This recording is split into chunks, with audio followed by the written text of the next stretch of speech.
primary ignition. I'm just not the hero type, clearly. What a piece of junk. Enterprise, this is the captain. I got a bad feeling about this. It's all part of the plan. Engage. Welcome back to Podcast 2 for 1. I'm your host, Donovan Thompson, with my co-host, Daniel Wingfield. Today's episode 235 of Podcast 2 for 1, youtube.com/@2for1 studios. It's the best place to consume all the content. And if you didn't know, listeners, let's be honest, you probably did not. We are sponsored by Kapow Comics, located at 4047 East Co Avenue in Sherwood, Arkansas. That they have comic books, collectibles, graphic novels, and of course, special guest appearances throughout the year. Kapow. Daniel, it's 235, and we are talking basically the season 3 overview and finale of Invincible, as well as episode 4, I think, of Daredevil Born Again.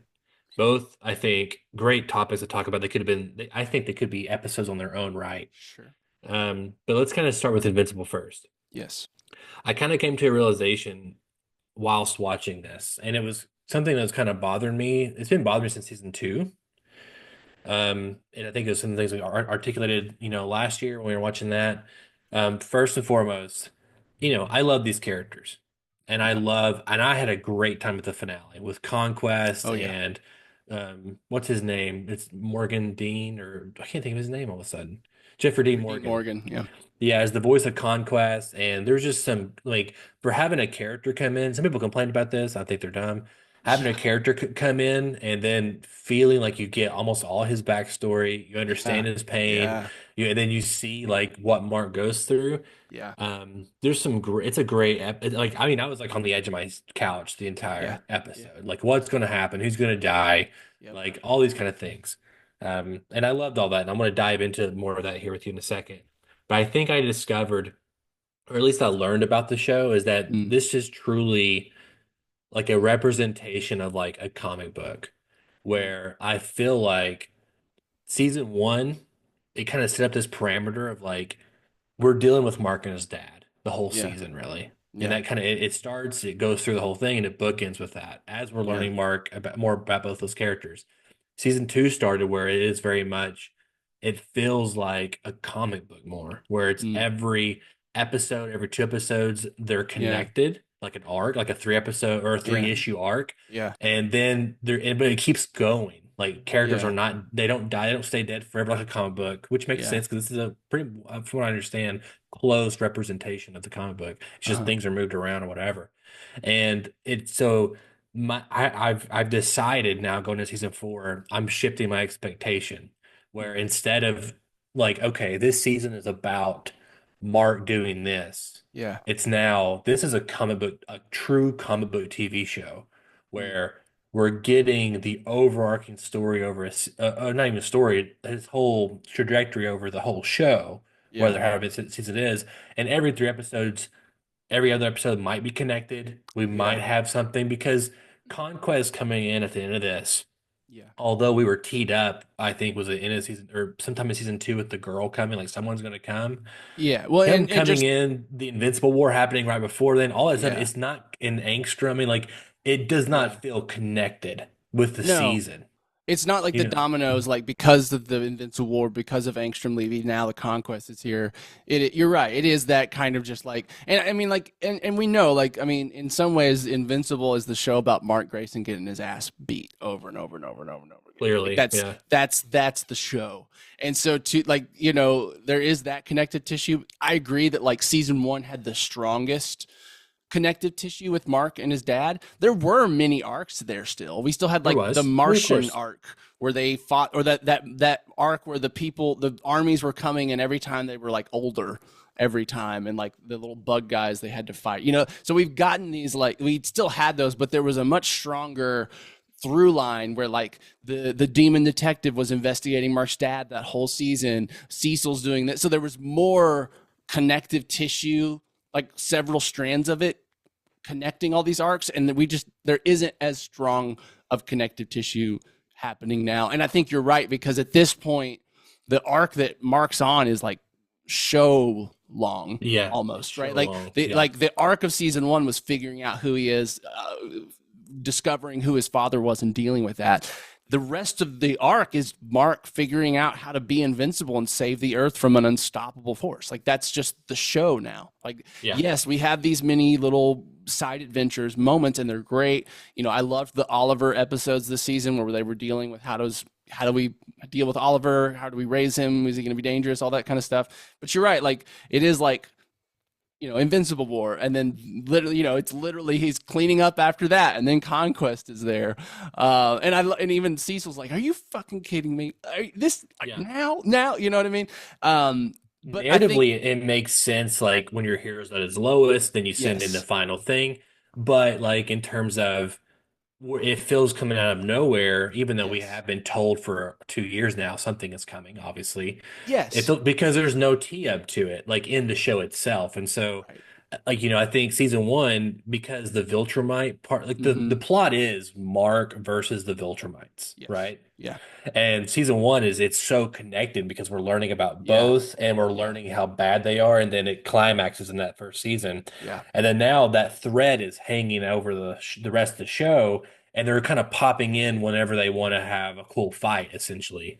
And I think And what's all, making that work at the end of the day is how awesome the fights in the episodes are. I think well, of that's the course, thing is that these, for one, I love how long these episodes are. They're like 45 plus almost every time. You know, like when you're getting the fight, especially the fight ones, because you're like, it's just like fun, cool yes, action stuff and with character lore, moments in and between and lore. yes, and I think I think it's like if the Invincible War wasn't such an awesome event, that might have felt less.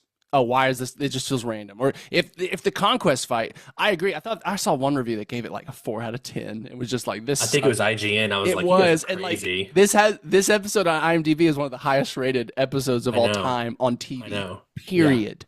So it was just like okay, but like their big complaint was like I don't care about this villain that just showed up, and I'm like I could see how that could be an issue, but I felt like the episode did a fantastic job of making me care about him and know him by the end of the episode. Yeah. And so part of it is just the strength of these individual episodes is oftentimes very strong. Like it's just the arc you get in an episode, just in a standalone, is a good arc with good writing and good character moments. And so you can kind of forgive, at least for me, these kind of what kind of feels like non sequitur or disconnected parts. But I think too the show is like obviously they're not. Obviously all of these things will come back. Obviously we're not done with all the Invincibles stranded in a different universe. Like there's no way they're leaving that thread. There's no way Angstrom's done. Like Angstrom, something's going to go on with Angstrom and these guys, and like there's going to something happen there. I mean, like in the teaser for next season, they picked up on a thread that they started in season 1, which was like the Martian but like star you guys, the guys that get on the faces and control people. Yeah, We started yeah. that arc in season 1. You know what I mean? Yeah. Like that was a mini arc, and then like it just got like there was like kind of that like, oh no, one got away, and now we're next season it sounds like we're gonna follow up on that. And we're gonna follow up on the demon detective guy too, and like Satan coming back or whatever it is, you know? So which again is 100% more evidence to this idea of it. This show is just emulating an actual comic book, which and I think it's doing which a great which job. I think it's doing a good job. I think again, if my expectations were that, I would have been like more okay with it, And I'm Sure. not. Again, it's like I love watching this show this Yeah. last 3 or 4 years. I don't get me wrong, but I think that maybe it would. I think it may be a stronger TV show if they were figuring out a way to take the storylines and Yeah. make it feel like a season of television. Because right now, I mean, the problem is like kind of like that. I mean, unless you're just really super into it and gung ho, I think it's doing well. It's no one's canceling their subscription, Right. I don't think. But having the star people come back, whatever, having Ace appear here and he's there and like whatever, it does kind of feel it just like, oh yeah, why did that guy do that again? Or Sure. who's the devil guy and the detective guy Yeah. again? Like I had to look at like I was looking at a review and I was like, oh yeah, that's what that guy was, whatever. Yeah. So Well, and I'll say this. I told Catherine, I said, I think this show will work honestly so much better as a straight binge when it's all done. no, it will. It what I mean? 100% will. Like Again, that Matt yeah. and Brittany just they've been behind. They just watched season 2 for the first time, and I Yeah. told them, I said it's Yeah. like last week. I said I'm jealous because I the only reason that show didn't work for me. It's my biggest The complaint. It worked gap. for me Yeah. was Yeah. the gap, and it was feeling like where did this connect or whatever, and and whatever. So that was it. That You're was the right. beginning of season 2 didn't have, again, that strong connective tissue, right? Yeah. Like, and I would say even season 3 feels like it had a bit better than season 2 did. And maybe it is the better. gap. Maybe the gap is what makes it feel like, just the fact that there wasn't Maybe. this gap. But we did have, like, I did enjoy the, like, what's Mark's dad? I'm blanking on his name. Nolan and Alan, the alien, their whole, like, thing that was going on with them escaping the Viltrumite prison stuff, like that. We got that for a few episodes, and honestly, I was expecting them to show up and, like, help with Conquest or something. I thought that might be the connective tissue of this season. It wasn't. I'm also surprised we're not getting more of them. You know what I'm saying? Like, I mean, I know we had like basically a 2/3 of an episode of the season dedicated to them. Yeah. But it is feel like you're kind of wasting some of your strengths when you don't. Why are we not getting? It'd be cool maybe to get like 5 minutes every episode of Nolan, Sure. and building up to that moment versus sporadically or what. I don't know. I it is what it is. But I think you're right in that, like, it isn't the strong. It doesn't necessarily benefit the format of a TV show. And I think, again, it's also doing interesting, weird things too. It is. And I think if the individual episodes weren't just so good on their own and just enjoyable, and just, like, I think the arcs of each episode usually feel really good. Like, there's a strong arc to every episode. I think this would be more of an issue, but I mean, you're right. I think, in some ways, this may be one of the most faithful adaptations of a comic, to screen. Of feeling like a comic book. Yeah. It kind of dawned on me again. I was watching the Invincible work, because it just kind of comes out of nowhere. I mean, well, we had Angstrom, but also it's like, how long was this in the comics? Was it only 2 issues or 3 issues? And that's so true of comics. Like, comics rarely take a breath. And it's like comics are, and then this happens, and then this happens, and then this happens, and then like that. That's comics, and yes, that does feel like a bit what we're getting here. I think it's not bothering me too much. I think I know. I think at the end of the day, it's like you said, like, I just want to watch the next season now. Like, if I just had Invincible every week, I'd be happy. Like, it's one of my favorite hours of TV every week. But yeah, we'll see. Well, I think shifting my mindset now is going to help me, like, not temper expectations, but just kind of understand, okay, this is the show, and I think whatever. I was going to say, I don't, not to cut you off, but if this, if we kind of debated last year, season 2's arc is Mark his father? Yeah. And season 3, it really feels like, I mean, if there is one thread, it is kind of like, what links, or where's the line, I guess, right? And being a superhero and a villain. Sure. Because he's teaching, what's his brother's name? I can't think of his name. Oliver. Yeah. Oliver. He's teaching Oliver. Obviously Angstrom's back, and Angstrom didn't die. There's tons of his own versions of himself who are evil, and he fights Conquest. And obviously we end in the show with, like, he's like, if someone's threatening my family or my friends, I'm going to kill them. I won't hesitate. Yeah. Is that, what do you think about that? Because, like, this is interesting. I didn't think about this till now, but it's lining up with some themes of Daredevil right now, of, like, where's the line of a hero and a villain?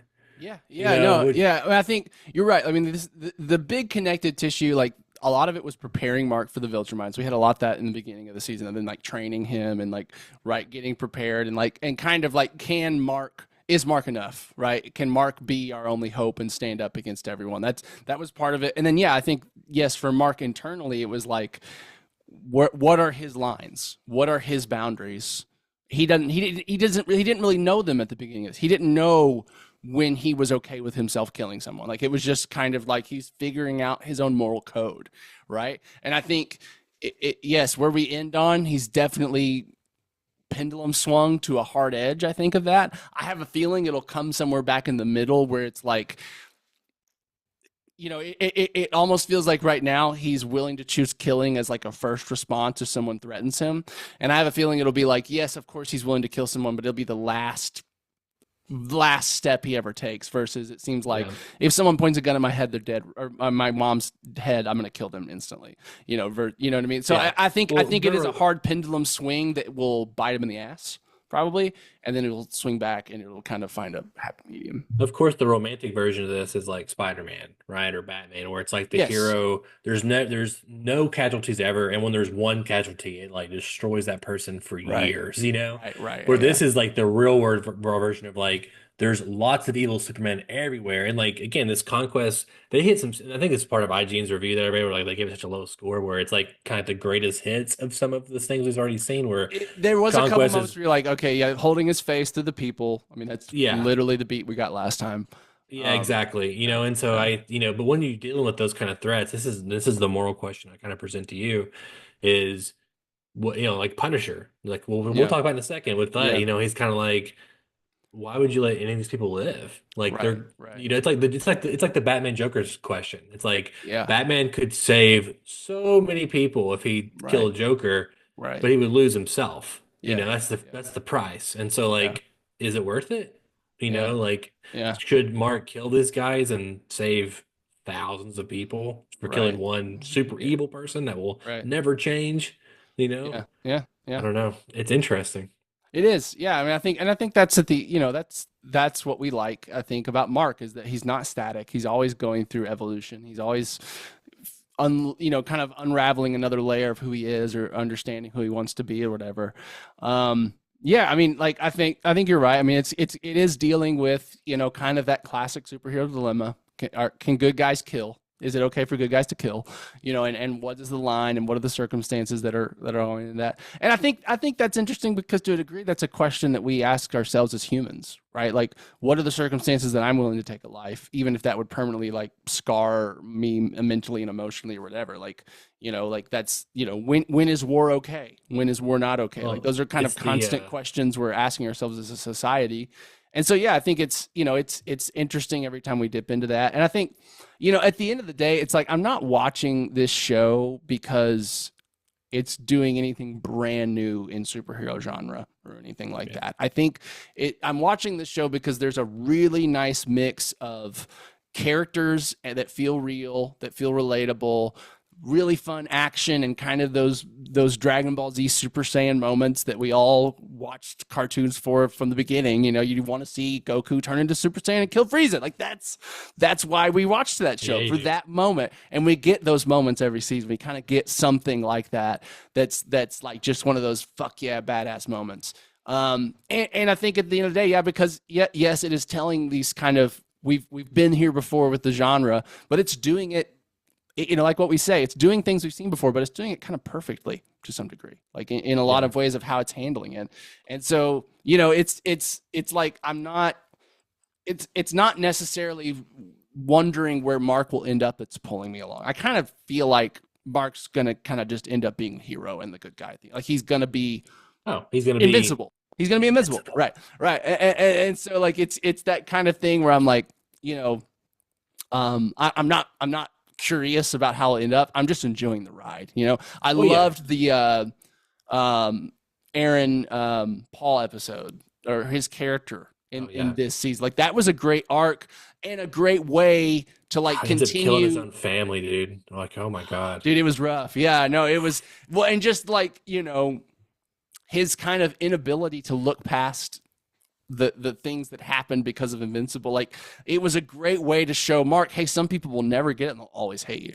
You know what I mean? Like, and it doesn't matter how many times you save them or help or whatever, they will hate you. And you have to figure out a way to deal with that, And like, I just think there's little things like that the show is doing that's like, yeah, of course we've seen, again, we got that beat in Iron Man 3 before, we've seen that beat, but this one it's done really well, and Aaron Paul gave an incredible performance that really fit his style of acting and his kind of loud levels. And it just, it was just compelling, good storytelling with awesome action and characters I love. It's this show isn't reinventing any wheels. It's just doing what it's doing incredibly well, at least for me, and so, who's the guy that's is it Rory that died? Who's the guy? Rudy? Rudy. No. You're talking about the guy, Rex. Rexplode. I know there's an R name in there somewhere. Yeah, Rexplode. Yeah. So the actor he was originally, I think the first time I ever heard of him or seen him was in the show called The League on FX. Oh yeah, he's like in everything. Jason He- Mantzoukas, is that his Is name? that his name? I've always loved him. He's always been such a he's- funny, just looking guy He and plays his the exact voice. same character almost every Yeah. time, but it's always good and it's always always iconic. great. Yeah. And yeah. what a great, like, it feels like amongst Yeah. Invincible, no one that stays dead. But Oh, no, obviously, no. It, But but I've I gotten think he myself. is dead. I think Well- I think he's the exception. Well, now you just spoiled it for me. Yeah, well, that's the thing. I don't Your know face spoiled it for me. You know something. I don't know any details. I just know that I don't think he's dead. That's the Well. like it was just like I saw one comment one time. I was like, Yeah, oh, great. this is But the I danger know of I don't know adapted any material. context. I don't know why or if he's good or bad when he comes. Like I Well, don't know I anything. thought he was dead. Now, I my know. point, my whole Sorry. point was, it's okay. My whole point, you don't have a good poker face. My whole point No, don't. is, it was what a cool, like, this is the why, you care about character and you want to care about Mark and Rex and all these characters, is because when the cool shit happens, then it makes you even like it even more. And whenever he's like, Yes. I'm heating up, or I'm my whole fucking spine asshole. Yeah, my like skeleton. that. Yeah. It's like, okay, like, this is cool. And Yeah. so, like you said a Yeah. minute ago, I know where the show's going to end. I know where Yes. every superhero movie is going to end.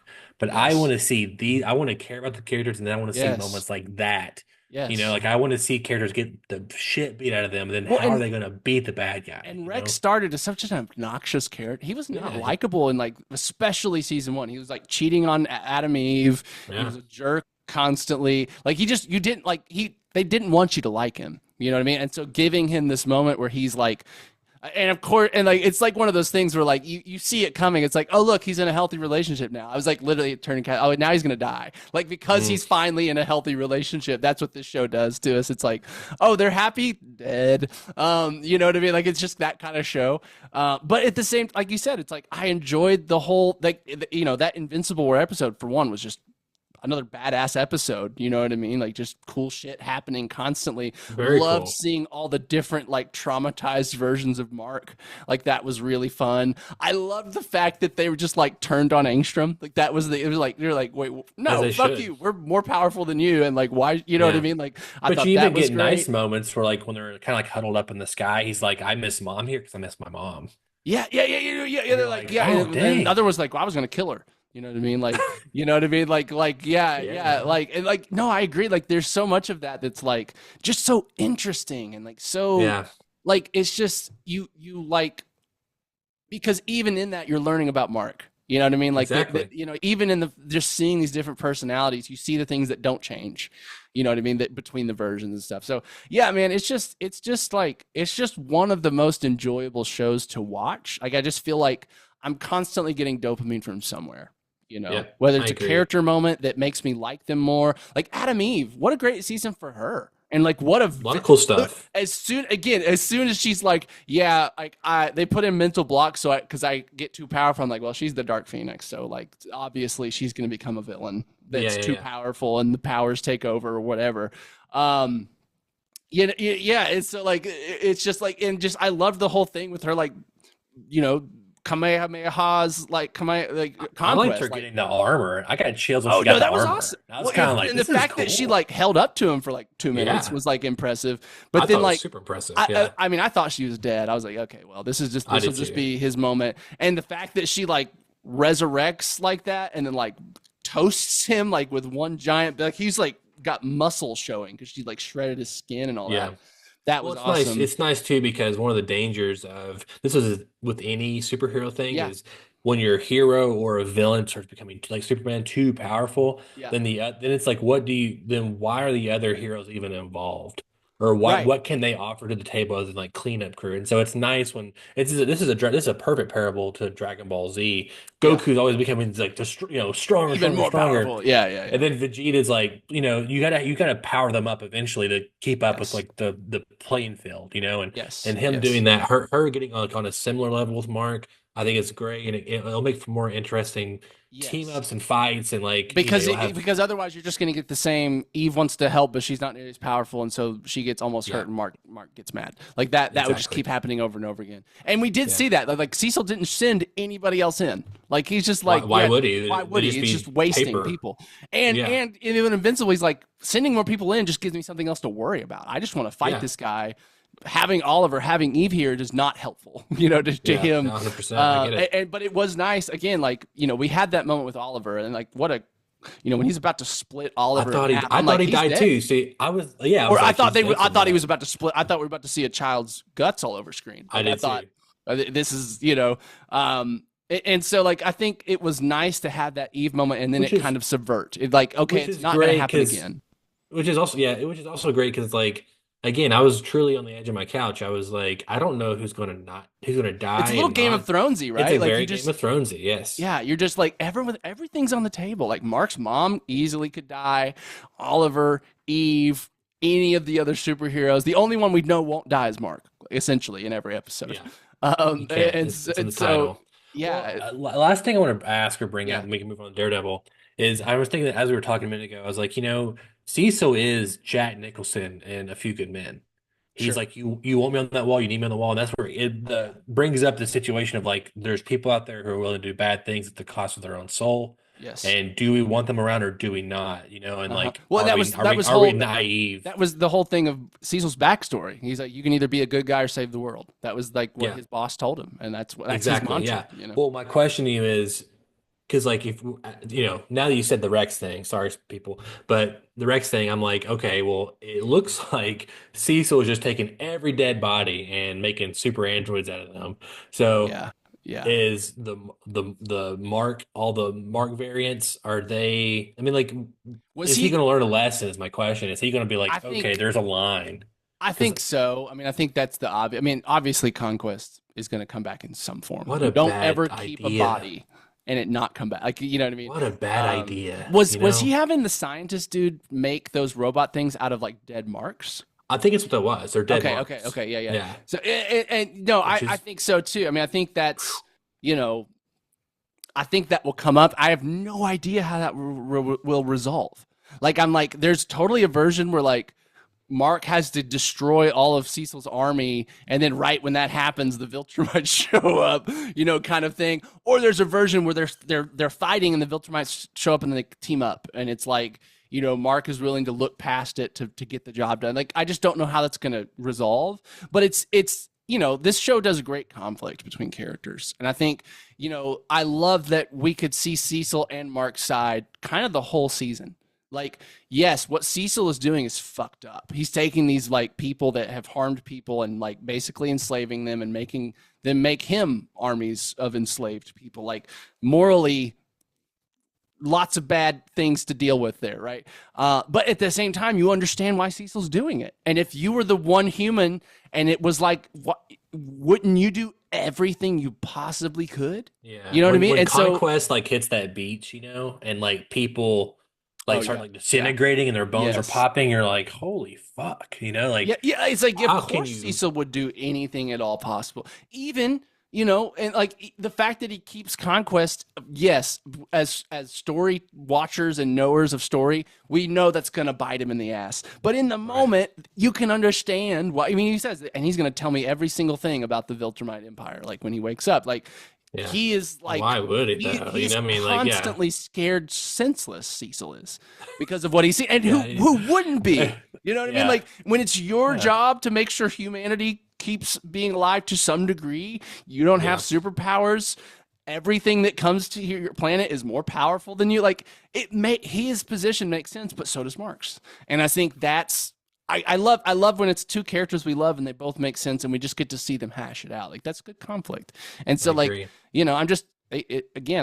I'm ready for season 4 now. I will say too. One more thing. Go ahead. I know you. I'll say one more thing on this, and we can move on, or we can talk about your thing. Is I love when Conquest was like, basically he was, he had decided Mark's going to die any second. Yes, I'm going to open up to him, and he's like, best moment. And he's like, I'm really lonely, and I will never tell anyone this. No one likes me. Everyone's scared. Since you're going to die, I can tell you. Yeah, take it to your grave. Like, oh, dude. So for one, there was several moments like that when he blew the heart blood bubble. Oh yeah, space. You know what I mean? Like there was these moments where you're just like, what this guy's fucking crazy. Like yes.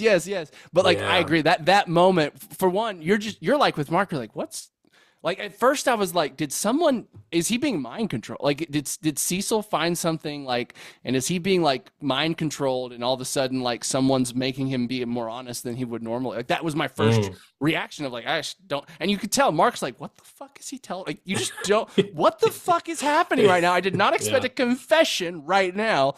But then like when he's like, take it to your grave, it's just like, that's. Oh yeah. Awesome. Great like, one-liner. And then also it's all character though. It's all yes, character. it's like this guy is unwilling to open up to anyone he can't immediately kill, make sure they can't tell anyone. Like that's just a great little character detail. That's just interesting. I agree. So the one thing I want to shout out is that we know for a fact that there is a big budget AAA Invincible video game in development. Ooh, yeah. Did you know that? Yeah.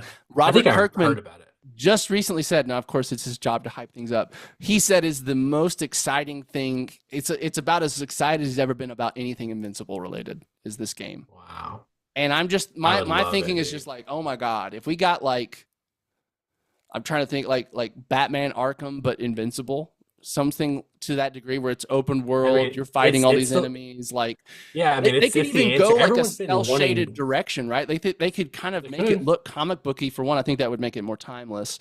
But two, like there's just a version where you get this amazing open world, like Dragon Ball Z Kakarot type game, but you're invincible and you get to go around and fight all these villains. It's the Superman game we've been asking for forever with like a rated R lens to it. You know, like which just makes it way more interesting. I mean, like honestly, I've been dying for Rocksteady to make a Superman game. And if I get this, that will fill that void for me. Yes, like think about just punching through people and they turn to a mist of blood. Like there's going to be like flying through buildings and fight. Like Matrix level God of War fights. Yeah.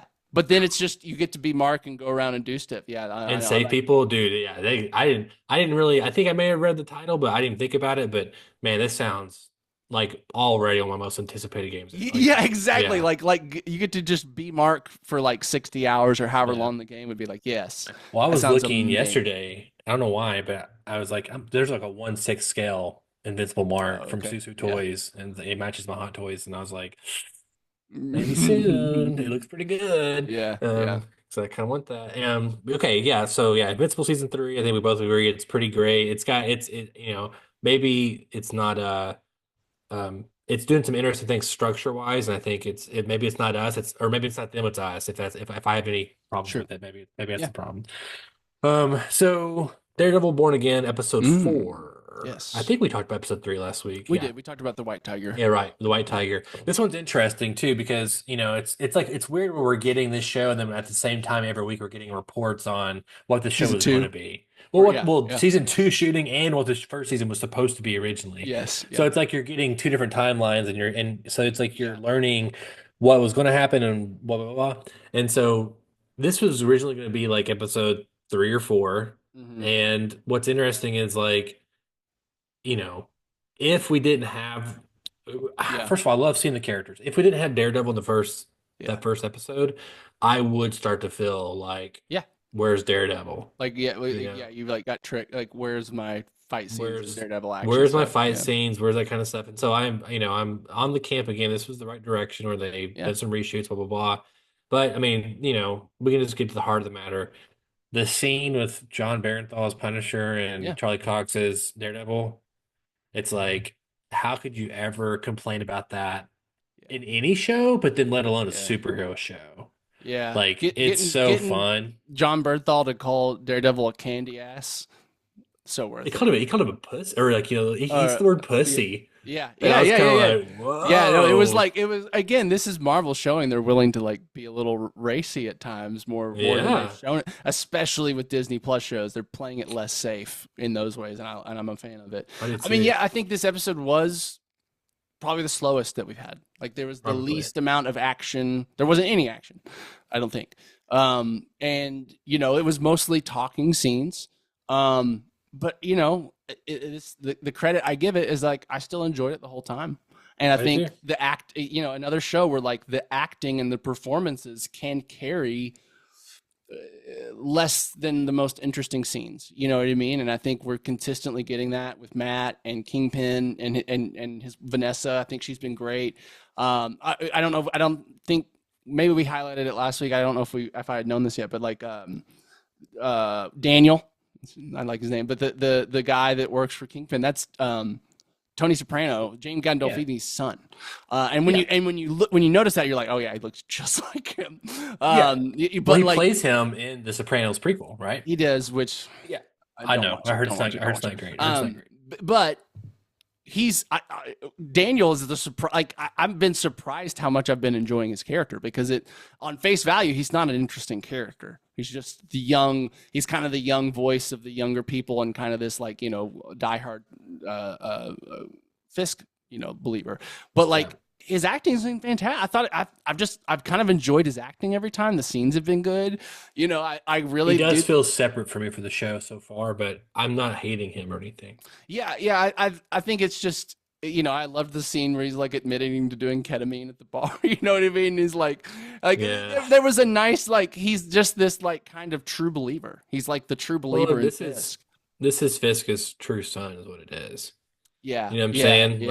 If you watched Echo and you care about that all, okay, that was like a trial run. But even if disregarding all that and forgetting about it forever, which you should, then this is Fisk being a father is what this is. Yeah, you're right. I hadn't thought about that. I mean, he obviously sees his earnestness. Like he sees the question is this a Penguin and I already had the same thought. Situation. Yeah. We start caring about the relationship, and it's like, oh wait, it's the Kingpin. Or is he going to turn into a supervillain we haven't realized he's going to turn into yet? Maybe. I thought that's what I thought. I was like, is this going to be the origin story of someone else that we didn't realize? Hey, if they had the rights to it should be Tombstone or Hammerhead or something like that. Oh yeah. But they Tombstone will not. But they do not. You know what I'm saying? So they don't have the rights to Tombstone. Sony does. Yeah, I mean, like, again, it was weird animation-wise. They got away with it, and the show we just watched with Spider-Man. I thought they had rights to everyone but Sony just owned the Spider-Man one. No, they own Spider-Man, all his villains and supporting cast and all that stuff. Yeah, Tombstone would be the obvious one, like big bulky guy that turns into like Invincible dude. That's just like one of his hitmen. Yeah, that'd have been cool. That's what happens when you don't have all your characters. But I mean, just talking about, the episode in general. Yeah. It kind of feels a little estranged at times, where it's like, or we're doing this like trial thing with like this guy stealing caramel corn, and first of all, Daredevil kept saying caramel corn or caramel pops. It's caramel. Matt Murdock. It's not caramel, it's caramel.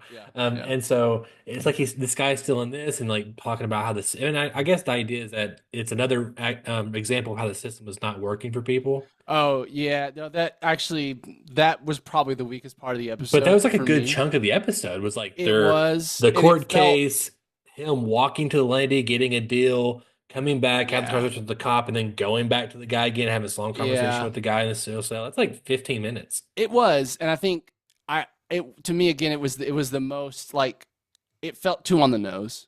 It felt a little too forced, the whole scenario into the episode. It just didn't feel like it naturally came up or whatever.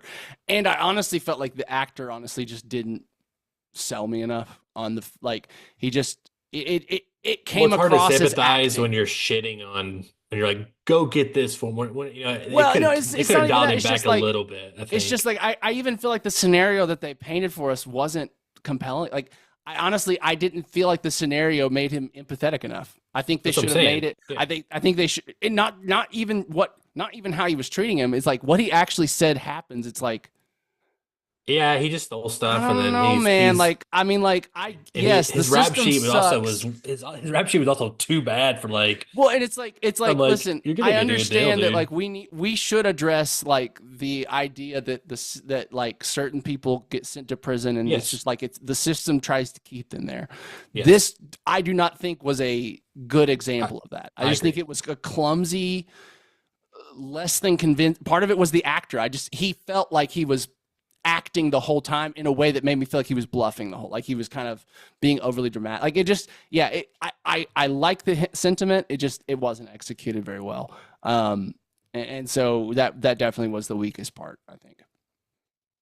I agree. Yeah. At the end of the day, it was just like when he gives his speech and Matt's like, okay, yeah, you're right. Like to me, I was just like, I didn't convince me that he's right. Like, and Yeah. I believe in the whole idea that I believe the system is fucked up, and especially for black men, it is fucked up. But Yeah, that did not tell cash me cow that. is what it That is. did It's not give me that impression. That gave Yeah. me this guy's got some underlying issues, and he's kind of blaming everyone else for it. Like, honestly, like No, I sometimes agree. I 100% agree with you. and as someone that doesn't believe that's what actually occurs in the system, it just felt like that's a bad representation of it. Like, that's not like what he came off of is not what's happening. Like, he just made it seem a little more like, just not good. Anyway, yeah, that part of the episode was pretty weak. I will say, Which is a good and it chunk tells of you, the I episode. kind of just forgot about it.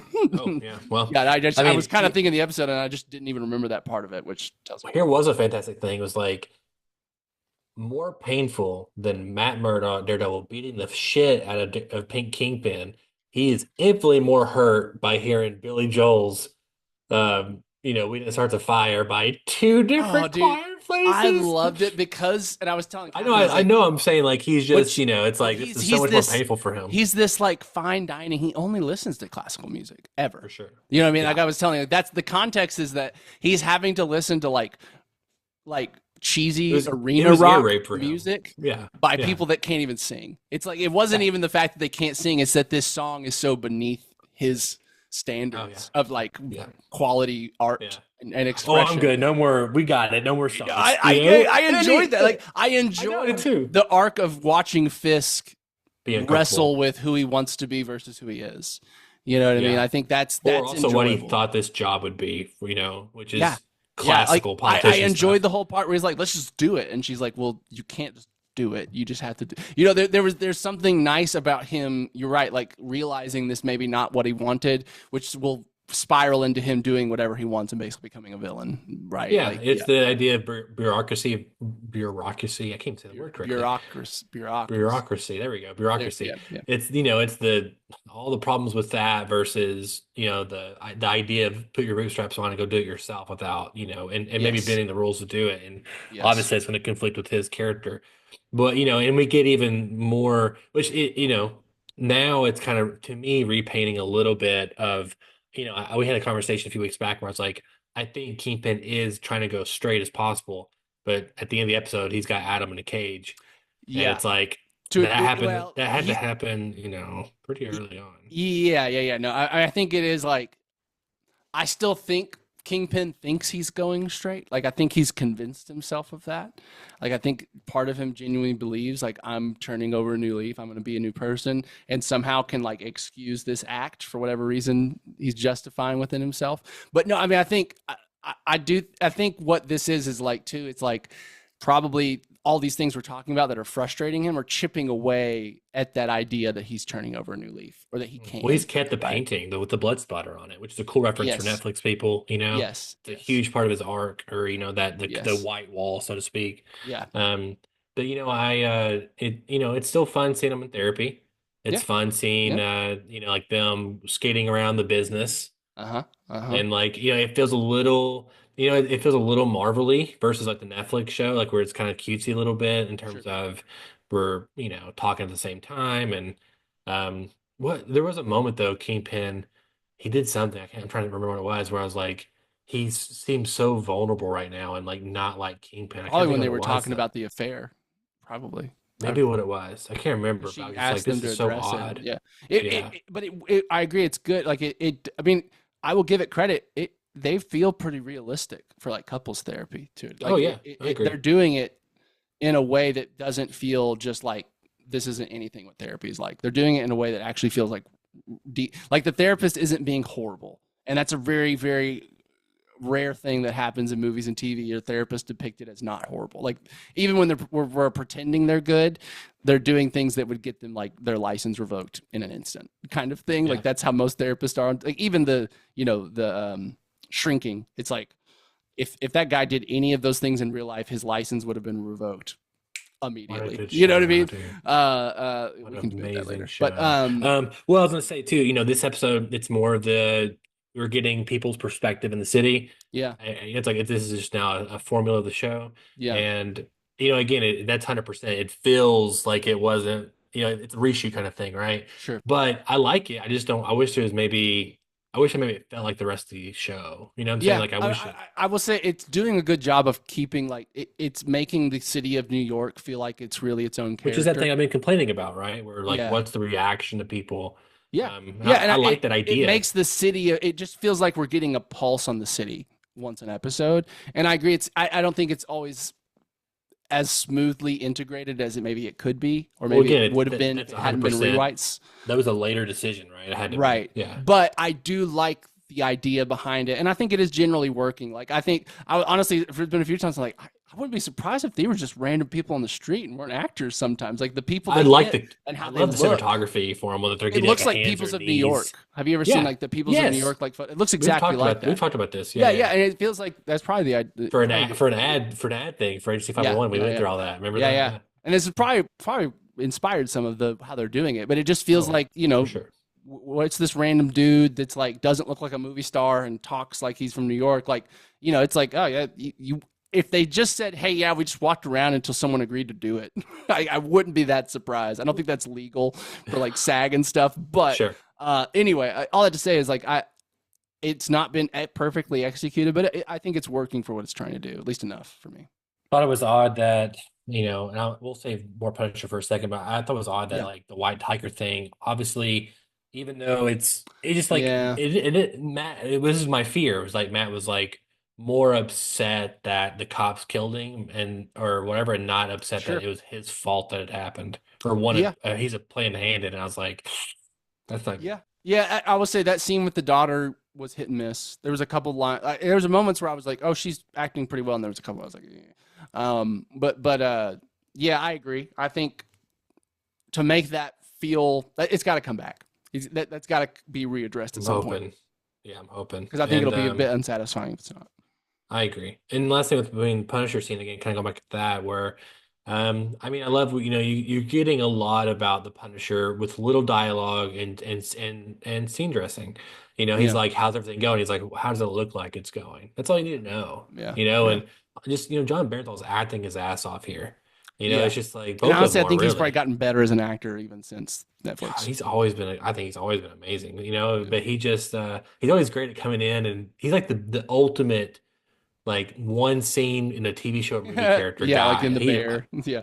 Everything, the bear, Wind River. I mean, like he's just it's Yeah. Sicario, and Yeah. he's just all he does it like all the time. He can make an impression with one scene very easily. And like anyway, I just love the idea. He's like, my son tells me, go get them all, daddy, all of them. Yeah, It's that like, was that whoa, was really good. that's the Punisher. Yeah. It's about a week ago. I've already stopped, but I got like halfway through or close to halfway on season 2 of the Punisher, first time.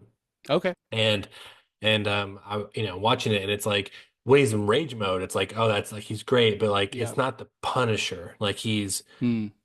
the structure's really weird, and it's Mm. also like he's working with like CIA and FBI kind of people sometimes. Yeah. But like this version where he's like in Yeah. a dungeon with guns surrounding him, and it's like Yeah. because like he's never been like so far in the show Netflix. It's like he was avenging his family in the first season, and season 2, it's like again this really weird circumstance I don't even situation. remember what the plot of season 2. I don't know if I even saw. I know I saw season 1. No, I'm I, not sure I know you saw didn't see. I know you didn't see season 2. We've talked about it, but I'm saying Okay. season 2, it's like he's trying to not be. He's trying to be a normal guy. It's like And, him he's trying to not be the Punisher, but he can't help it. kind of, yeah, and it's more Yeah. like, yeah, but this, it's like, okay, this is what the Punisher is. He's a force of nature. Yeah. He's someone who does not stop. This is his mission. He's not trying. There's no more life for him. This is it. And Yeah. I like seeing that, and I'm like, I Yeah. hope we get more of that, and I hope that. Sure. I don't know if he will, but I hope he shoots up this season. Yeah, I could see that happening in the final few episodes. I mean, I think, yeah, I don't know. It does seem like the meat of the like vigilantes versus Fisk is probably season 2, like the bulk of that battle or those battles. And so I think obviously he'll be there for that. I would think, and so yeah, maybe we'll get something. I mean, I think the end of the season will be kind of I think there will be some kind of big climax for sure. Sure. That I think there has to be, right? that we could get him. Yeah, and I think it'll be Matt's back. Matt's Daredevil's back, and y'all about to get it. Like that's kind of the moment I'm thinking we'll I end hope on. so. Do you think he fights? I think again he might team up with Kingpin, but do you think? Oh, The Muse. Muse, Is Muse? yeah, Muse. Yeah. I mean, I could see Which is that. interesting. We're getting him halfway through the show, and he's It is, and it is like, I mean, like I will, like I love, you know, I'm grotesque and dark, like yeah, I like serial killer shit sometimes, and so there, Yeah, like boy. there is this element of like, okay, yeah, I'm very interested in seeing how they do this plot, you know, because this is very much like a Seven style serial killer kind of like makes art out of his killings kind of stuff, right? Yeah. We only have like 4 or 5 episodes left, I think, so or less. I don't know, but Yeah, yeah. I mean, they're long episodes, so I think they've got time to do it. But I think, yeah, that'll be that part will be interesting. I mean, like plot wise, that's probably the most interesting thing going on for me.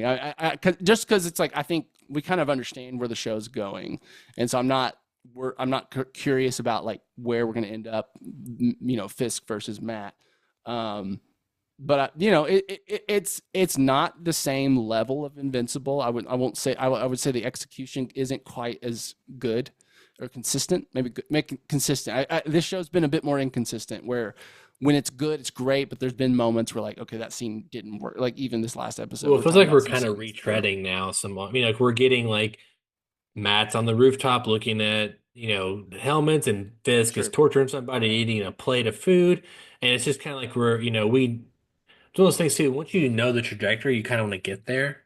Yeah, yeah. And so I think we know from the episode 1 where it's going, but now it's like we want to see them become who they are supposed to be, and then we want to see it happen. And the Muse thread makes me more interested in the journey than I would be if that thread wasn't there, right? Like, okay, yeah, I mean, now it's we're gonna get a cool serial killer. Like, we've never had a serial killer in Marvel like this, have we? Like, period, in any of the shows or movies. Like, this is the most like 7-ish we've ever gotten with any of this stuff, and so I think there's just an element of like I like those kind of narratives, and so like I'm more interested in the in between just to see what goes on with that plot and how that affects everyone. But yeah, I think you're right. It's just kind of like, okay, I kind of know what I'm getting. I enjoyed the episode, but I am ready to get more Matt suiting up. You know what I mean? Yeah, and I agree. And get to that moment. Last thing I'll say, I just want to shout out, like, it was a great moment when he's like, say Foggy's name. Yeah. And like, like he got life, and it's like, did Foggy get life? Yeah. It's like, again, we're in that conversation about there's a villain and what should you do with some of these bad people, So yeah, and I just love, Punisher's no shits given. He's just gonna, call it like it is, and now I'm seeing stuff where it's like he wasn't supposed, like he declined to come back and all these kind of things, and then he comes back the when they rewrites. I saw something like that. I'm wondering, like, surely that the Punisher is being told about these fanboys. He's going to go out and take care of surely, yeah. Right. I want to see that. I did read that, like, and who knows where these reports are coming from, if they have any validity. I have no idea. But like, some people were saying it was like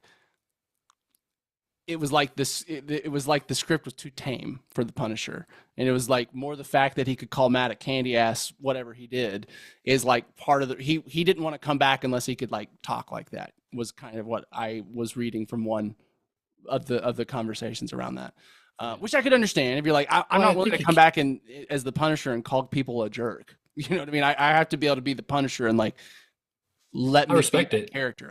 Yeah, exactly. It's like, okay, I would understand that if you're like. Yeah, I get to and he was right. It's the right call. I mean, that was again the best moment. Honestly, that moment where he just called him, whatever he did, it was just like, oh shit, this is a grown-up show. It kind of reminds you, like, okay, this is a superhero show, but it's a grown-up superhero show. Yeah, and that's nice. You need that, and I think, he's going to be a welcome part and just element of the show. I think.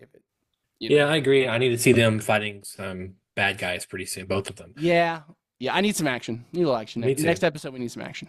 I hope so. How can listeners write into this, Daniel? Listeners, you can write into bit.ly/241mail and let us know what you're thinking of Daredevil, Born Again, Episode 4, and Invincible Season 3. We're getting some great content these days. Invincible wrapped up. Severance wraps up tonight. With a very seemingly 72-minute episode of something, like a longer episode was the runtime, 72 minutes. Nice. I mean, that's almost a movie length, a short movie. And we've been eating good with the TV, but we really want to know what you think about Daredevil, the whole season up to this point, but specifically episode 4. And yeah, Invincible. How are you feeling about Invincible? What are you expecting from the next show? What do you think that game's going to be like? Let us know at bit.ly/241mail. In that game, it's Like, I funny. almost imagine, have you ever seen like the footage of like Sunset Overdrive?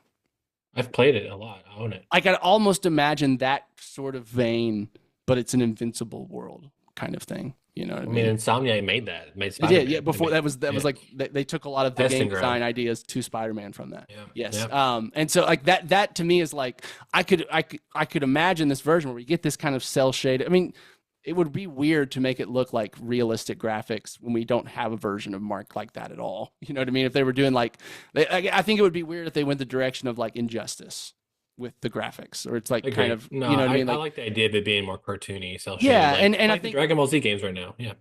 Exactly, that kind of cell shaded but 3D look. And I just think too, you can just go, even just visually, you can do a lot more with gore with that art style than I think you can do with like the realistic art style. I agree. And it just would set it apart from the other kinds of games. But man, if we got like just a basically Insomniac Spider-Man, but you're Mark and you're in that, it is just, I think that's pretty brilliant. I'm curious how they would structure the story. Like, it wouldn't make sense to do the whole comic run in one game, especially when you haven't finished the Well, TV they show want to yet, they or, want to make like multiple games, I assume. I would think so. So maybe, yeah. So how do they could structure it like Spider-Man, where it's, yes, there's one main villain that's kind of doing everything, but there's all these side activities and quests. And it could be a sequel to the comic book. You never know. It could be Yeah. It could, or just a brand new story, like a new, just a new Invincible. It could be like Spider-Man, where it's like taking inspiration. I mean, it will have to. to some Yeah. Where degree. it's like we're not trying to do the comic exactly. We're taking this from the comic, but doing it a little differently. Yeah. Yeah. Either way, I like video games, and I want that Invincible one. I need that one now.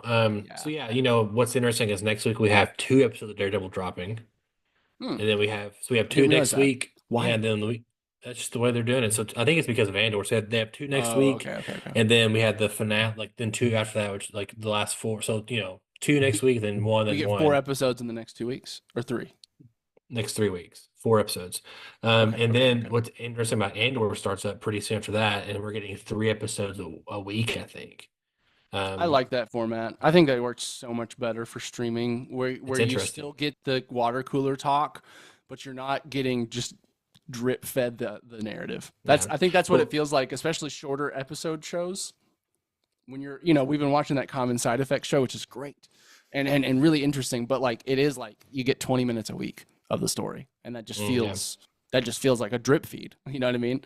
It feels like I'm not getting enough to ever feel satisfied, but I always want, you know what I mean? Where it's just kind of like, I wish we got 40-minute or 30-minute episodes at least. So I'm a big fan of the drop them in chunks method right now, at least.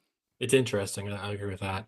So if you can't hit us on our Billy, you can find us in the comment section below, youtube.com/@241studios. It's the best place to consume all the content we have at 241 Studios. I think it was fun. I'm excited to keep going. We have, again, Daredevil, Andor, the Thunderbolts will be coming out. We have Severance to wrap up, and then we'll be finding more and exciting things, I'm sure, after those. We're like 3 months from Superman, you know what I'm saying? So Yeah, I did know that. Yeah, and we're still getting bubbles of like, this person saw it and they thought this, or kind of things. Yeah. I mean, yeah. Superman's interesting. I mean, I think part of it is we've been distracted by all this other good stuff, shows to watch, that we just haven't had time to anticipate Superman as much. But it does make me want. There is like this like, has the hype slowed down already a little bit, or have you know what I mean? Are we? we'll get more. Are we seeing if not, show the whole signs? movie. Are we seeing signs of a lack of confidence at all? Like that like just like I don't think so. and maybe I'm just not tuned into it, so it just hasn't been. It just felt like for a while there, especially after Christmas and the Super Bowl, it was like every week there was just more Superman articles, Superman interviews, stuff. And I get you can't constantly be at the same cadence in marketing. You have to do a bunch and then you take a break and come back and do more. But yeah, so I'm very interested in Superman. Can't wait to see how that is. Rumor has it we're getting more stuff tomorrow, actually. Oh, So okay. Okay. Yeah. Well, we'll see so what see, happens. there And it is. Superman Day is, I think, April 15th, the Superman Day, and then Okay. CinemaCon. They showed Flash at CinemaCon, and that was kind of like they showed the whole movie Oh, actually yeah. months before Yeah. it came out. Oh, yeah. I think they may do it actually. I think they actually may show the whole movie early again. So we'll see what Really? happens. Yeah, I wish they How do wouldn't. they I think guarantee no leaks out of that? That just feels like the there were leaks Yeah, after but with Flash, we didn't care. Yeah, we didn't care as much. Yeah, I don't. I think it's a bad idea, but I don't. But Hmm. you know, they'll do what they'll do. They'll do I what could they see wanna them do. doing like 10 minutes of it, like doing the Nolan method, where they get They the should do opening that. scene, A lot of them do that. We get that a Yeah. lot. You like a know, 10-minute Marvel does scene or that. something. Yeah, yeah. But I don't know. I got a feeling they're gonna drop the whole thing. Do Anyway, you think that's a confidence move or a nervous move? it's a confidence move. They were Okay. confident in the Flash. They just were wrong. Well, that makes me. Yeah, why? Yeah.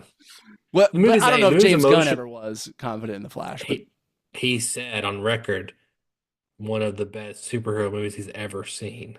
That was But, one like, of the big talking that points. had to be like, But you they know, can't- he's they being can't he's being not the leader say of it. WB, not being. No, I Exactly. agree, but he said it, you know, so I know what really means. But I think a lot of people do like that movie. It's just that Yeah, I mean, I think there are things that people. I mean, there's some people that like just because of Keaton. It's awesome. it has a good you it has know? a good emotional core to it. It's just you got a bad yeah, lead actu- actor and you got bad CGI. That's the problems. Yes. Yep. Yep. Yeah. Yep. Yep. That's your problems. Yep. Script's not that bad. It's not No, that you're bad. right. Like this, in general, the story is. It's not boring. It's not a movie No. where you're bored or you're like. No. There's not something interesting happening, but it is. Yeah. Anyway. Yeah. We'll see. I'm excited. Yeah. My name is Donovan Thompson, I'm Daniel Wingfield. and we have spoken.